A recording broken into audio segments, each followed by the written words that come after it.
৩৭ মদন কিছুতেই যাচ্ছে না, আর পদ্মজা অন্দরমহলের ভেতর ঢুকতে চাইছে না।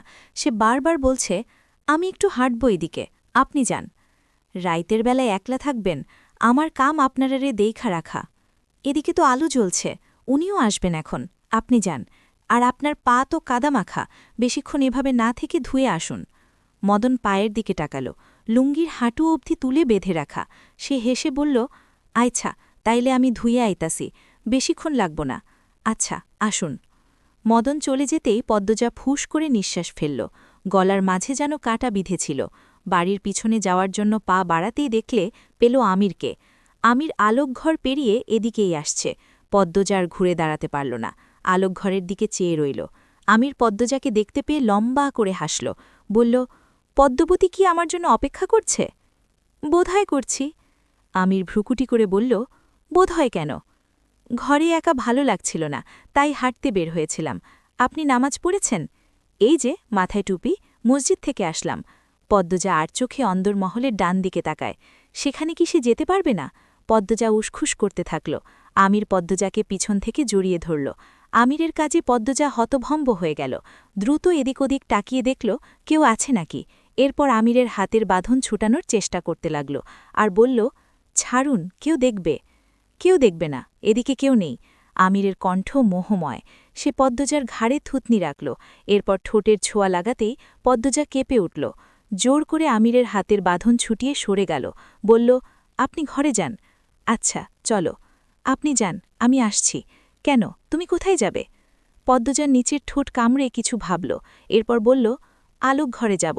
আপনি ঘরে যান, নয়তো আম্মা আমাকে খুঁজবে। আমি কিছুক্ষণের মধ্যে চলে আসব, এরপর সব বলবো। আরে কি করবে, বলবে তো?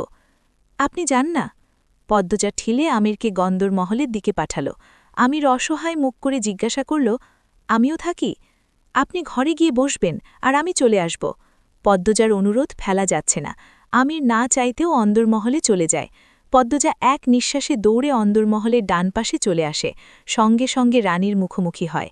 রানী ও পদ্মজা একসাথে কেঁপে উঠল। দুজন অপ্রস্তুত হয়ে পড়ে। রানী আগে কথা বলল, রাইতের বেলা এমনি ছুটতাছো কেন?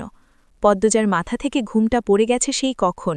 দৌড়ে আসাতে চুলের খোপাও খুলে গেছে। গাছগাছালির বাতাসে তীর তীর করে চুল উঠছে, তবুও সে ঘামছে। আমতা আমতা করে বলল, আমি তো হাঁটতে বের হয়েছি, জোনাকি দেখলাম এদিকে, তাই নিতে এসেছি। ও, কই জোনাকি? নাই তো। একটু আগেই ছিল, এখন তো নাই। রাইতের বেলা একলা থাকবা কেন? আসো, ঘরে যাই। তুমি কোথায় গিয়েছিলে রানিয়াপা? সন্ধ্যার আজানের আগে তোমার ঘরে গেলাম, পেলাম না। এদিক দিয়ে কোথাও ছিলে, কিন্তু এদিকে তো ঝোপঝাড় জঙ্গল। পদ্মজার প্রশ্নে রানীর মুখ রক্তিম হয়ে উঠল, কেমন অস্বাভাবিক হয়ে উঠে মুখ। সে অপ্রস্তুত হয়ে হাসল, কি বলবে খুঁজছে যে তা স্পষ্ট বোঝা যাচ্ছে। পদ্মজা অপেক্ষা করছে রানী কি বলে শোনার জন্য। পদ্মজা ডাকল, আপা? আরে আমি ঔষধ খুঁজতে আসছিলাম। কি ঔষধ? তুমি চিনবা না, আসো বাড়ির যাই, মেলা রাইত হয়ে গেছে। রানী পদ্মজাকে রেখে এগোতে থাকল। এটাকে পালিয়ে যাওয়া বলে। পদ্মজা আর থেকে কি করবে? সেও রানীর পিছু পিছু অন্দরমহলে চলে আসে। ঘরে ঢুকতেই আমির হামলা করে, এবার কাহিনী কি বলো তো? বিশ্বাস করবেন? তোমার কথা বিশ্বাস করব না এ হয়? রানী আপা প্রায়ই জঙ্গলের ভেতর যায়, আমি জানালা থেকে দেখি। উনি এমনভাবে যান যেন চুরি করতে যাচ্ছেন। আমির শুনে অবাক হল। সে চাপা স্বরে প্রশ্ন করল, সত্যি? প্রায় যায়? আমি সত্যি বলছি। আমির চিন্তিত হয়ে কিছু ভাবে। কপালের চামড়া কুঁচকে গেছে, গভীর ভাবনায় বিভোর সে। পদ্মজা বলল, আমি আজ অনুসরণ করে জঙ্গল অবধি গিয়েছিলাম। মদন ভাইয়ার জন্য ভেতরে ঢুকতে পারিনি। এরপর আপনি এলেন, পরে আবার যেতে চেয়েছি, কিন্তু ততক্ষণে রানী আপা চলে এসেছে। সরাসরি প্রশ্নও করেছি, কেন জঙ্গলে গিয়েছিল? বলল ঔষধ আনতে, মানে কোনো ঔষধি পাতা। কিন্তু আমার বিশ্বাস হয়নি। প্রায়ই কেন কেউ ঔষধি পাতা আনতে যাবে, আবার ভোরে আর রাতে? পদ্মজা একদমই কথাগুলো বলল। আমির বলল, আব্বাকে বলতে হবে। আগে শুনুন। বলো। এখন কাউকে বলবেন না, অনুরোধ। আমির হাসল। পদ্মজার কোমর পিছন থেকে জড়িয়ে ধরে বলল, বলবো না।